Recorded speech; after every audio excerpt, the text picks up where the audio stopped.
عليكم ورحمة الله وبركاته. اللهم صل على محمد وآل محمد. La prière chiite.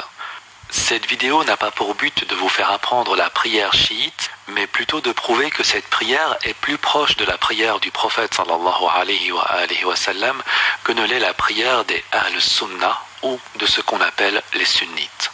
Il est également important de noter que toutes les sources utilisées dans cette vidéo proviendront de sources sunnites. Les références seront mentionnées et vous pourrez vous donner la liberté d'aller vérifier par vous-même la véracité de ces éléments.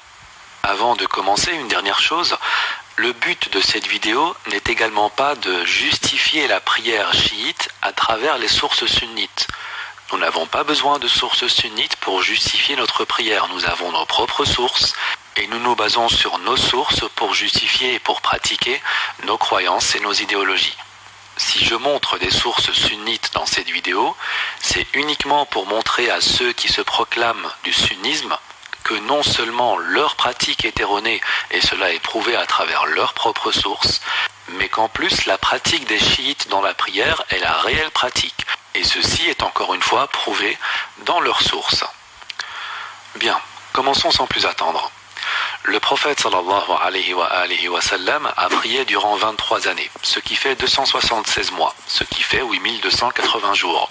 Fois 5 prières par jour, cela fait 41 400 prières, ce qui fait 140 760 inclinaisons, ce qui fait 281 520 prosternations en tout. Et malgré les 281 520 prosternations, il existe toujours d'énormes divergences dans la prière des sunnites. Ce qui veut dire que pendant plus de 10 ans, les compagnons se sont habitués à faire les mêmes gestes, les mêmes inclinaisons, les mêmes prosternations en compagnie du prophète sallallahu alayhi wa sallam. Pendant plus de 10 ans, jour après jour, 5 fois par jour, plus de 4000 jours d'affilée non-stop. Et il a suffi que le prophète sallallahu alayhi wa sallam décède pour que tout change du jour au lendemain. Et certains compagnons s'en plaignaient. On peut le voir dans le Sahih al-Bukhari, le hadith numéro 529 et 530. Le frère de Abd al-Aziz rapporte qu'il entendit Az-Zuhri dire « J'entrais chez Anas ibn Malik alors qu'il était à Damas et le trouvais en larmes.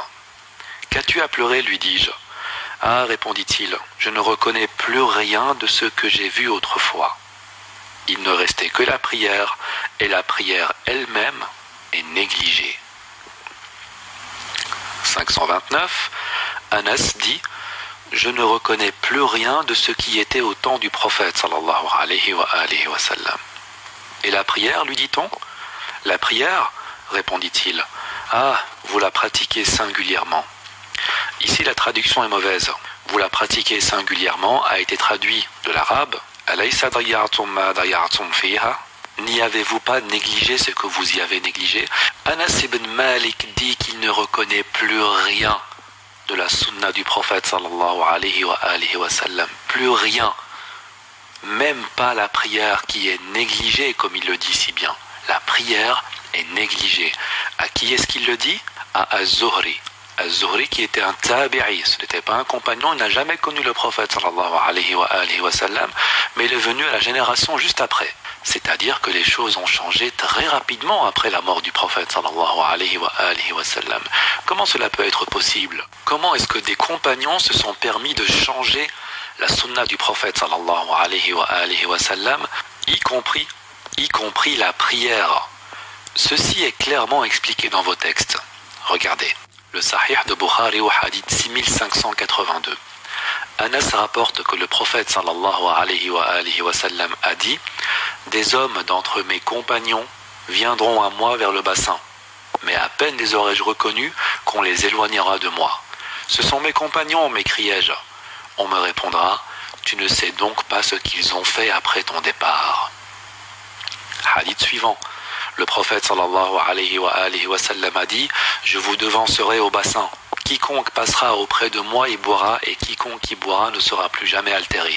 Il arrivera des gens que je reconnaîtrai et qui me reconnaîtront, mais ensuite on nous séparera les uns des autres. » 6586.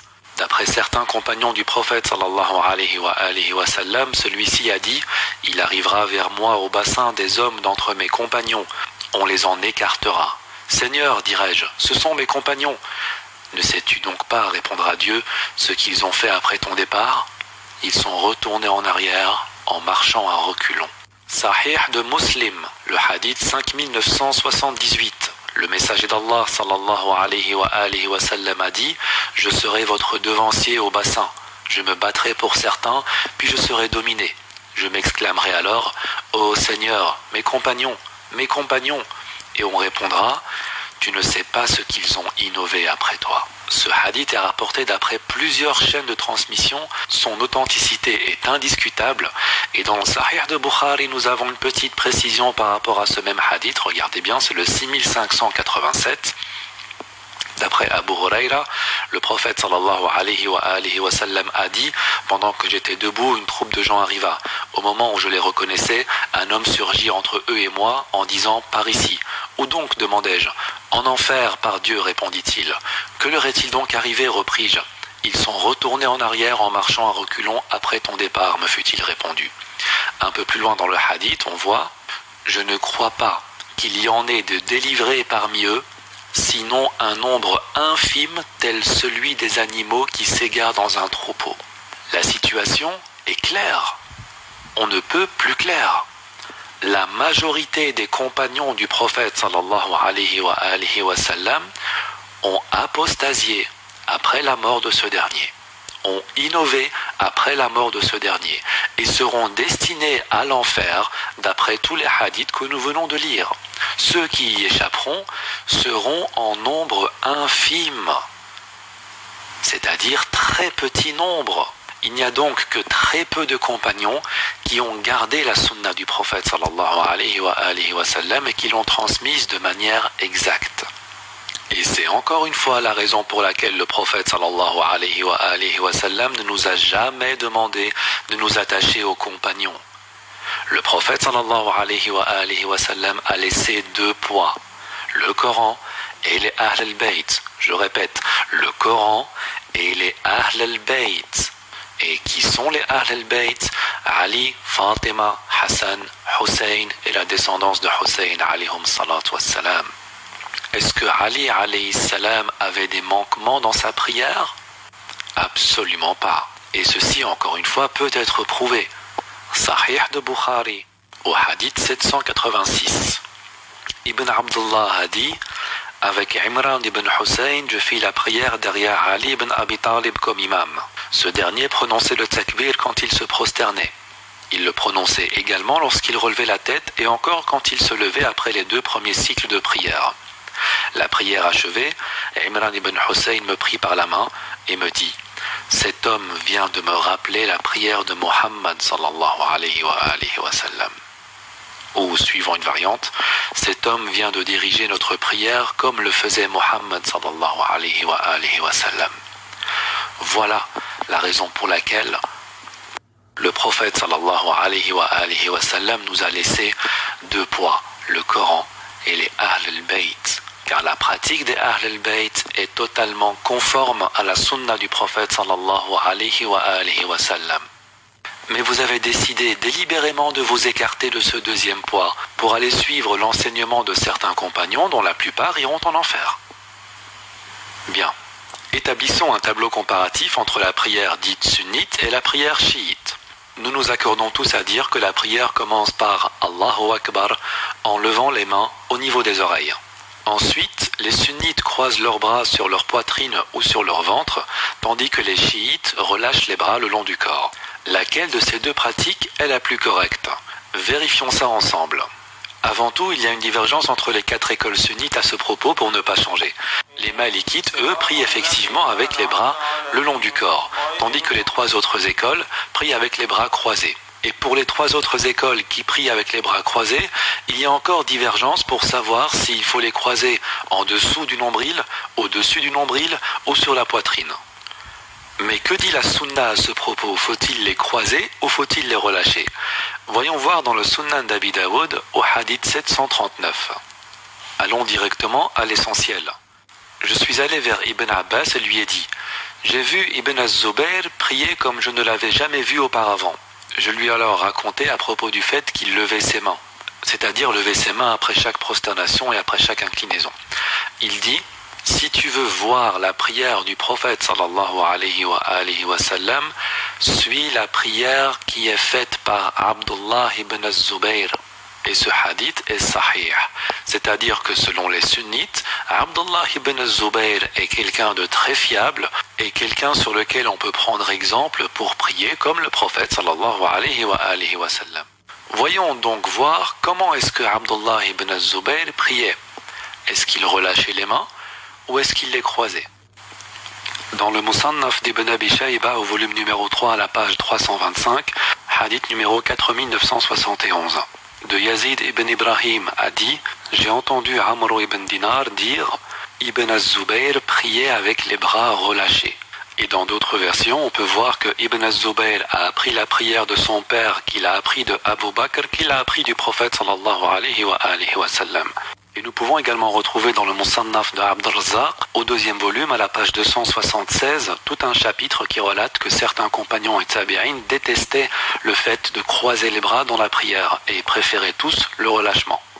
Et il existait même parmi les tabi'in certains qui, lorsqu'ils voyaient quelqu'un prier avec les bras croisés, se dirigeaient vers cette personne en pleine prière et prendre ses bras pour les relâcher. C'est quand même incroyable.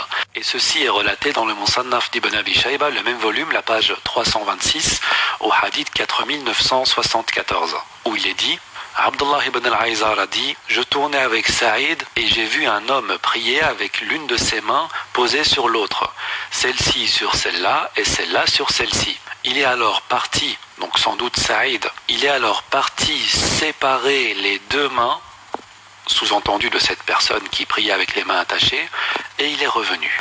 Et il existe encore plusieurs compagnons qui en témoignent, non pas des tabi'in cette fois-ci, mais des compagnons.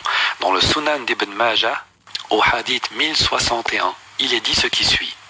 Muhammad ibn Amr ibn Ata a dit: lorsque j'étais parmi 10 des compagnons du messager d'Allah sallallahu alayhi wa sallam, Abu Qatada inclus, Abu Humayd as-Sa'idi dit: je suis le plus connaisseur parmi vous concernant la prière du prophète sallallahu alayhi wa sallam. Ils dirent: pourquoi? Par Allah, tu ne l'as pas suivi plus que nous l'avions suivi, et tu ne l'as pas accompagné durant une longue période. Il dit: si. Ils dirent alors: montre-nous. Et il dit: lorsque le messager d'Allah sallallahu alayhi wa sallam se levait pour prier, il disait le takbir, Allahu Akbar. Ensuite, il leva ses mains parallèlement à ses épaules. Et toutes les parties de son corps revenaient à leur place. Ce qui veut dire qu'après le takbir et qu'après avoir levé les mains pour dire Allahu Akbar, toutes les parties de son corps revenaient à leur place initiale. La place initiale des membres supérieurs, c'est le long du corps.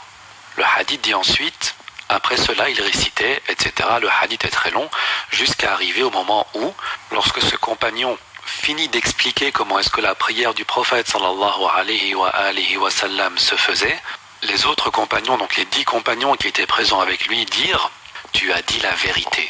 C'est comme cela que le messager d'Allah sallallahu alayhi wa sallam pratiquait sa prière.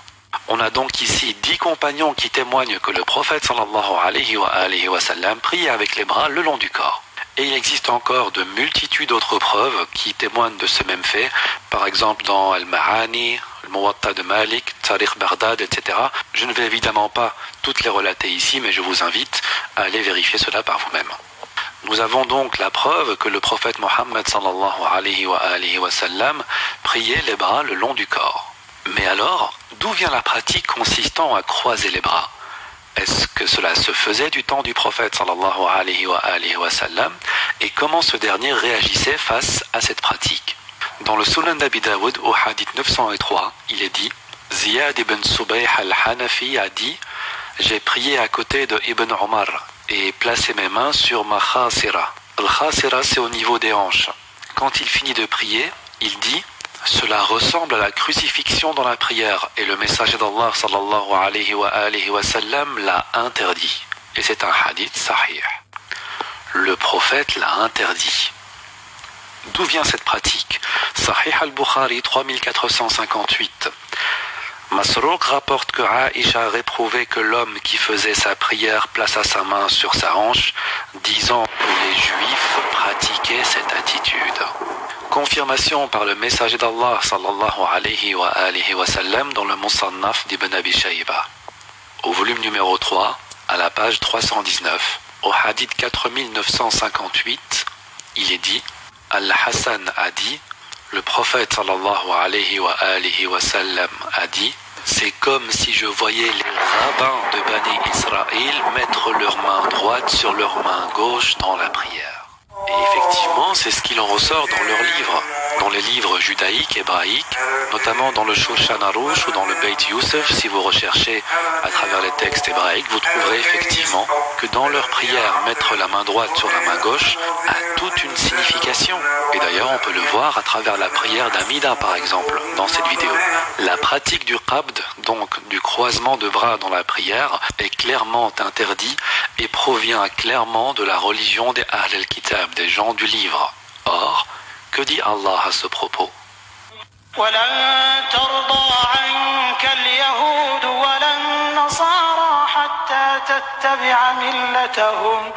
Il est donc clair que croiser ses bras dans la prière est une innovation, tandis que les relâcher est une sunna.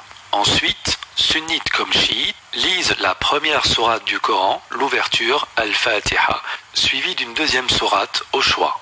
Ici encore il y a divergence. Pourquoi? Parce que certains sunnites considèrent que Bismillahir-Rahmanir-Rahim, au nom de Dieu, le très miséricordieux, le tout miséricordieux, n'est pas un verset. De ce fait, ils ne le récitent pas. Tandis que les chiites le considèrent comme étant un verset faisant partie de la Fatiha et le récitent à voix haute. Dans Kitab al-Fiqh ala al-Madahib al-Arba'a, à la page 232, nous pouvons lire ce qui suit. Et regardez bien à quel point les fondements des quatre écoles sunnites sont diamétralement opposés. On parle de fondement, on parle de prière. Regardez. At-tasmiya fi s-salah. At-tasmiya, c'est le fait de dire Bismillahir-Rahmanir-Rahim. C'est une sunna chez les Hanifites. Dans ce contexte, quand on dit c'est une sunna, ça veut dire que ce n'est pas obligatoire. Tandis que chez les Shafi'ites, c'est un fard, c'est une obligation.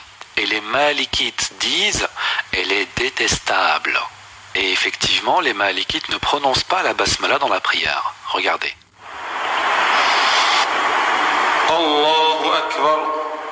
Alhamdulillahi Rabbil Alamin. Ar-Rahman. Ça veut dire qu'on passe du fard, de l'obligation, au makrouh, au détestable.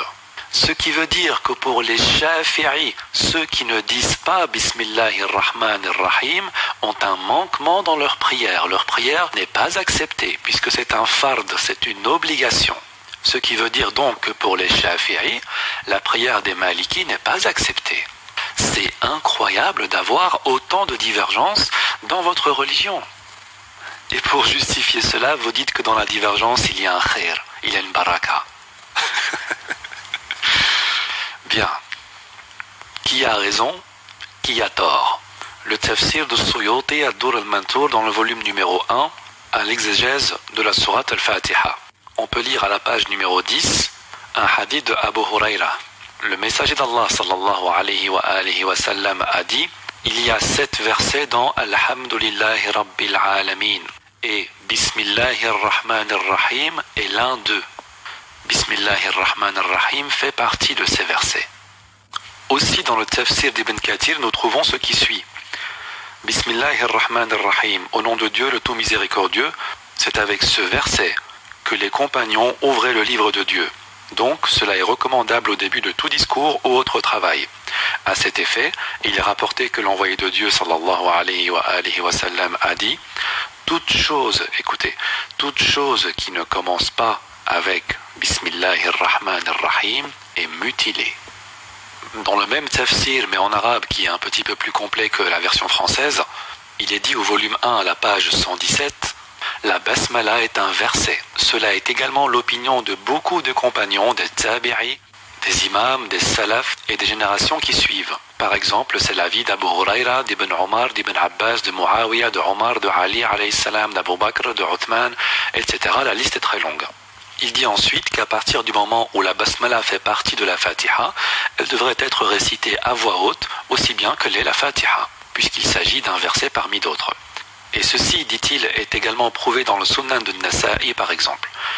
Revenons chez les Hanafi qui disent que ce n'est pas obligatoire de le prononcer, et chez les Maliki qui disent que carrément c'est détestable de le prononcer. Bien. On vient pourtant de voir que cela fait partie d'un des versets de la Fatiha. Si je prie et que je prononce Al-Fatiha comme suit, Bismillahirrahmanirrahim, Alhamdulillahi Rabbil Alamin, Maliki Yawmiddin, etc. jusqu'à la fin, en omettant donc volontairement, c'est important, volontairement, le verset Ar-Rahman Ar-Rahim. Est-ce que j'aurais prononcé la Fatiha? Non. Ma Fatiha sera incomplète puisqu'il manque un verset. Donc je ne comprends pas comment est-ce que les Malikites et les Hanafi peuvent se permettre de dire que la Basmala est soit optionnelle, soit détestable. Ça veut dire que ce qu'ils lisent, ce n'est pas la Fatiha, puisqu'ils omettent volontairement de lire un verset. Et à côté de ça, il y a un hadith très célèbre du prophète sallallahu alayhi wa sallam qui dit « La salat illa bil Fatiha » point de prière si ce n'est avec la Fatiha. Ce qui veut automatiquement dire que la prière des Malikites, déjà sur ce point de vue-là, car il y en a encore d'autres qu'on va traiter, sur ce point de vue-là, est batila. Elle est rendue vaine, elle est rendue caduque. Alors, c'est ça, Ahl Sunnah? C'est comme ça que vous vous appelez, Ahl Sunnah, les gens de la Sunnah. C'est ça la Sunnah? Vous passez votre temps à taper sur les chiites qui, eux, respectent parfaitement bien la prière, on va le voir par la suite, alors que vous êtes les premiers à y manifester des manquements graves. Comme l'a dit Anas ibn Malik en pleurant dans le hadith qu'on a vu en début de vidéo, il n'y a plus rien de la sunna du prophète sallallahu alayhi wa sallam, même pas la prière. Bien, après la lecture des deux sourates, les sunnites disent le takbir et s'inclinent en même temps. Tandis que les chiites disent le takbir, lèvent les mains en disant le takbir et seulement après s'inclinent. Laquelle, encore une fois, de ces deux pratiques est la plus authentique? Al-Mu'jam al-Awsat de Tabarani, 9e volume, page 105. Au hadith 9257. J'ai dit à Anas ibn Malik, montre-moi comment priait le prophète sallallahu alayhi wa sallam. Alors il se leva et pria. Et il leva les mains à chaque takbir. Et il dit, c'est comme cela qu'était la prière du prophète sallallahu alayhi wa sallam. Tamam al-Minad al-Albani à la page 172. Il nous rapporte un hadith de Malik ibn Hurayd qui dit, j'ai vu le prophète sallallahu alayhi wa sallam lever ses mains dans la prière quand il s'inclinait, et quand il levait sa tête de l'inclinaison, et quand il se prosternait, et quand il levait sa tête de la prosternation, et il levait ses mains jusqu'à atteindre ses oreilles. Il continue, donc Al-Albani continue en disant, l'a rapporté à Nasa'i avec une chaîne de transmission authentique selon les règles de Muslim. Il est donc encore une fois clair que le prophète sallallahu alayhi wa sallam levait ses mains à chaque takbir. À chaque fois qu'il prononçait Allahu Akbar, il levait ses mains au niveau des oreilles. Ce qui n'est pas le cas de la plupart des sunnites qui ne lèvent pas leurs mains à chaque takbir, ni même maintenant pour s'incliner, ni même plus tard, comme on le verra, pour se prosterner ou se relever de la prosternation. Et l'école hanifite considère même que cela n'est pas une sunna. Irtilaf ala a'immat al-ulama à la page numéro 106. La divergence dans le fait de lever ses mains durant le takbir, dans l'inclinaison et le relèvement. Malik, Al-Shafi'i et Ahmad disent c'est une sunna, dans le sens pas obligatoire. Et Abu Hanifa dit on ne doit pas lever ses mains et ce n'est pas une sunna. Donc, si ce n'est pas une sunna, c'est une bid'a, hein? Des contradictions à n'en plus finir. Comment s'inclinent les sunnites? En images. Inna shani'aka huwa l'abtar. Allahu Akbar. Comment s'inclinent les chiites? En images.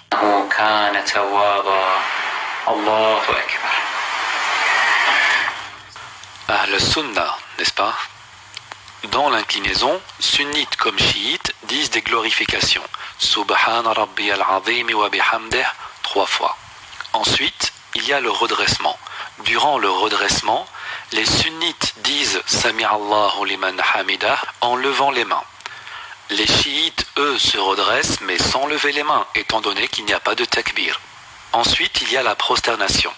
Les sunnites se prosternent en disant Allahu Akbar et les chiites disent d'abord Allahu Akbar en levant les mains, puisqu'à chaque takbir, comme nous venons de le voir, il faut lever les mains, et ensuite seulement ils se prosternent. Ensuite, dans la prosternation, pour les sunnites aussi bien que pour les chiites, il faut dire des glorifications. Subhana Rabbiyal A'la wa bihamdih 3 fois. Pour les glorifications dans l'inclinaison et pour les glorifications dans la prosternation, les chiites rajoutent Allahumma salli ala Muhammad wa ali Muhammad. Et cela est acceptable dans la jurisprudence de certaines écoles sunnites qui disent qu'il est autorisé de faire des du'a durant l'inclinaison ou durant la prosternation. Ensuite, les sunnites se mettent à genoux en disant Allahu Akbar mais sans lever les mains, tandis que les chiites font la même chose en levant les mains. Les sunnites comme les chiites, lorsqu'ils sont assis, prennent bien soin de ne pas croiser leurs pieds. Il faut que les pieds soient séparés l'un de l'autre. Par après, les sunnites se reprosternent une nouvelle fois en disant Allahu Akbar mais sans lever les mains, tandis que les chiites prennent bien le soin de d'abord dire Allahu Akbar en levant les mains et ensuite se prosternent. Et comme nous l'avons vu, ceci est conforme à la sunna. Lorsque les glorifications sont terminées, les sunnites se relèvent en disant Allahu Akbar et reprennent leur position de prière, tandis que les chiites prennent d'abord le soin de dire Allahu Akbar en levant les mains au niveau des oreilles et se relèvent par la suite pour prendre leur position initiale. Voilà ce qui clôture le premier cycle de prière, la première raka'a. En résumé, les sunnites ne croisent pas les bras, ne disent pas la basmala, ne lèvent pas les mains pour le takbir, mais lèvent les mains pour le tasmi'. Le tasmi', c'est Sami Allahu liman hamidah. Ils lèvent les mains quand il ne faut pas lever les mains et ne lèvent pas les mains quand il faut lever les mains. Du côté des chiites, les bras ne sont pas croisés. La basmala est lue à voix haute, puisque c'est un verset coranique, et les mains sont levées à chaque takbir. Abordons le deuxième cycle de prière. Tous les procédés du premier cycle se répètent dans le deuxième cycle. Sauf que les sunnites au moment de l'inclinaison disent Allahu Akbar sans lever les mains, tandis que les chiites, avant de s'incliner, disent Allahu Akbar en levant les mains et font ce qu'on appelle al-qunut. Al-qunut qui consiste à lever les mains parallèlement au ciel et de faire des invocations, de faire des du'a. Ce n'est qu'après avoir terminé ces invocations que les chiites s'inclinent. Est-ce que le qunut est une sunna? Sahih al-Bukhari, hadith 1002. Asim a dit « J'interrogeais Anas ibn Malik au sujet de qunut. On faisait le qunut, répondit-il. Avant ou après l'inclinaison? Poursuivis-je. Avant, reprit-il. Cependant, ajoutai-je, un tel m'a rapporté que tu aurais dit après l'inclinaison. Celui qui a dit cela en a menti, répartit Anas. L'envoyé de Dieu sallallahu alayhi wa sallam fit le qunut pendant 1 mois après l'inclinaison. Ce hadith montre donc clairement que le qunut, et l'explication est donnée en note en bas de page, ce mot qunut a un grand nombre d'acceptions. Ici, il signifie les invocations ou les imprécations formulées au cours de la prière. Donc on voit ici que le qunut est effectivement une sunna du prophète sallallahu alayhi wa sallam selon les sources sunnites. Pour rappel, je n'utilise pas ces sources pour justifier notre prière. J'utilise ces sources pour dire aux sunnites, regardez ce que disent vos sources et regardez comment vous pratiquez votre prière. Elle n'est clairement pas conforme à la sunna du prophète sallallahu alayhi wa sallam. Au contraire, la manière de prier des chiites que vous ne cessez de critiquer, elle est bel et bien conforme à la sunna du prophète sallallahu alayhi wa sallam. Donc, pour ce qui concerne le deuxième cycle de prière, tout est pareil, sauf que les sunnites ne font pas ou très peu de qunut et que les chiites font le qunut conformément à la sunna du prophète sallallahu alayhi wa sallam. Ensuite, les sunnites restent à genoux et font le tashahhud. Pareil pour les chiites. Alors, chez les sunnites, c'est la catastrophe. On ne s'en sort plus. Le livre de divergence entre les 4 imams, à la page numéro 119, où il est dit « La divergence dans le tashahhud à propos du fait qu'il soit une obligation ou une sunna. Le fait de s'asseoir est un pilier, mais le tashahhud est une sunna. C'est-à-dire les paroles qu'on prononce sont une sunna, mais le fait de s'asseoir, c'est obligatoire. Les Shafi'ites et les Hanbalites sont plus ou moins de ce même avis, tandis que les Malikites disent le premier tashahhud et le second tashahhud sont une sunna, c'est-à-dire que ce n'est pas obligatoire. Donc, à l'unanimité, le tashahhud chez les sunnites n'est pas une obligation. Et lorsqu'on parle du tashahhud, on parle de la formulation. C'est la formulation qui n'est pas obligatoire. Et cette formulation, encore une fois, on y trouve énormément de divergences entre les quatre écoles de jurisprudence sunnite. Abu Hanifa et Ahmad, donc les Hanifites et les Hanbalites, ont choisi le tashahhud d'Ibn Mas'ud. Et le tashahhud d'Ibn Mas'ud est le suivant. At-tahiyatu lillah wa salawat at-tayyibat. Assalamu alayka ayyuhan nabi wa rahmatullahi wa barakatuh. Assalamu alayna wa ala ibadillahi as-salihin. Ashhadu an la ilaha illallah wa ashhadu anna Muhammadan abduhu wa rasuluh. Qu'en est-il de Malik? Il est dit à la page suivante, Malik a choisi le tashahhud de Omar ibn al-Khattab. Ça veut dire que déjà les compagnons ont une divergence dans la manière de faire le tashahhud, qui est de toute manière pas obligatoire chez les sunnites. Et le tashahhud de Omar se fait comme suit. At-tahiyatu lillah, az-zakiyatu lillah, at-tayyibat, as-salawatu lillah, assalamu alayka ayyuhan nabi wa rahmatullah, jusqu'à la fin, soit. Ce que je veux montrer ici, c'est qu'il y a des divergences. Et que Shafi'i a lui, par contre, choisi le tashahhud Ibn Abbas. Chez les chiites, il n'y a pas de tahiyatu, zakiyatu lillah, etc. Chez les chiites, nous disons Bismillahi wa billah, ashhadu an la ilaha illallah wahdahu la sharika lah, wa ashhadu anna Muhammadan abduhu wa rasuluh, wa ashhadu anna aliyan waliyullah. Nous commençons donc par l'attestation de foi. Pour le ashhadu anna aliyan waliyullah, j'en ferai incha'Allah une autre vidéo. On continue en disant Allahumma salli ala Muhammad wa ali Muhammad, et parfois en rajoutant كما صليت على إبراهيم وآل إبراهيم وبارك على محمد وآل محمد كما باركت على إبراهيم وآل إبراهيم في العالمين إنك حميد المجيد. Et je pense d'ailleurs que nos détracteurs sont très mal placés pour critiquer cette pratique. Non seulement ce n'est pas obligatoire chez eux, mais en plus ils ne sont pas d'accord sur une seule bonne manière de faire. À croire que le prophète sallallahu alayhi wa sallam a enseigné la prière de plusieurs manières différentes à plusieurs personnes différentes. Après le tashahhud, s'il s'agit d'une prière de 3 ou 4 cycles, nous terminons le ou les derniers cycles. Dans ces derniers cycles, les sunnites prononcent la Fatiha, tandis que les chiites prononcent parfois la Fatiha et parfois les tasbihat. Subhanallah walhamdulillah wa la ilaha illallah wallahu akbar, 3 fois. Et ceci n'est également pas interdit chez les sunnites. Dans le livre de la jurisprudence des 4 tendances, on retrouve à la page 208 l'avis des Hanafi à ce propos.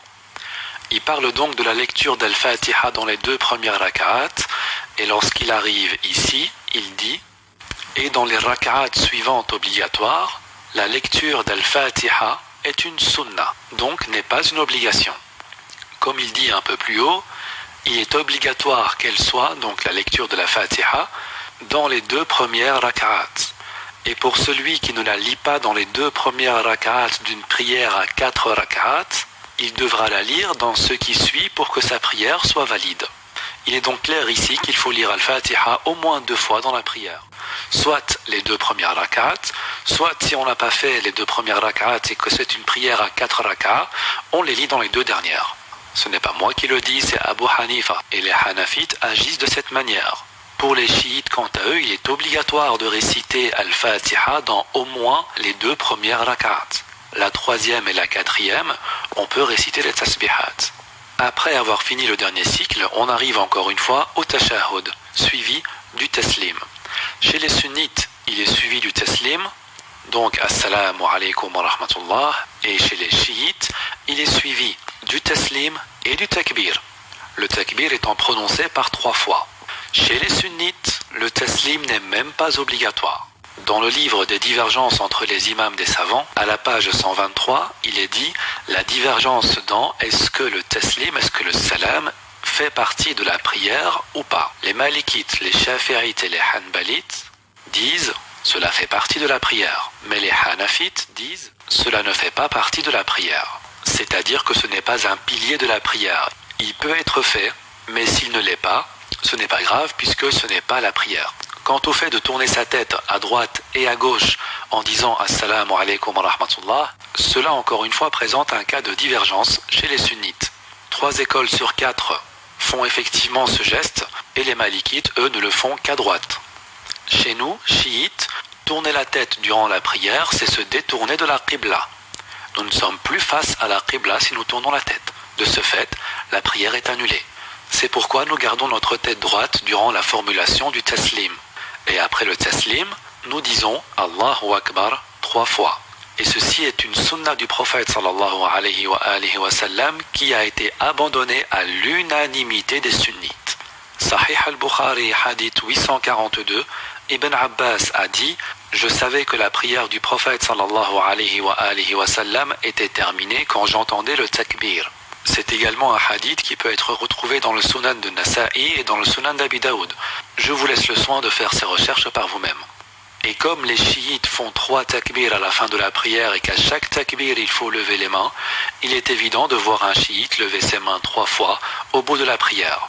Certains fidèles lors de cet acte ne vont pas jusqu'au bout, et ceci est une erreur, c'est-à-dire qu'ils ne lèvent que très légèrement leurs mains, donnant cette impression de tapoter sur les genoux. Ce n'est absolument pas comme cela qu'il faut procéder. On nous demande à chaque takbir de lever les mains au niveau des oreilles, même aux 3 derniers. On en retire pour la finalisation de la prière que les sunnites ne font pas les takbirs à la fin de leur prière et que les chiites, eux, le font. Attention cependant à ceux qui ne font que tapoter leurs genoux. En résumé, Anas ibn Malik ne reconnaissait absolument plus rien de la sunna, ni même la prière. La prière a été modifiée après la mort du prophète sallallahu alayhi wa sallam malgré les 100 000 rak'at effectués auprès des compagnons.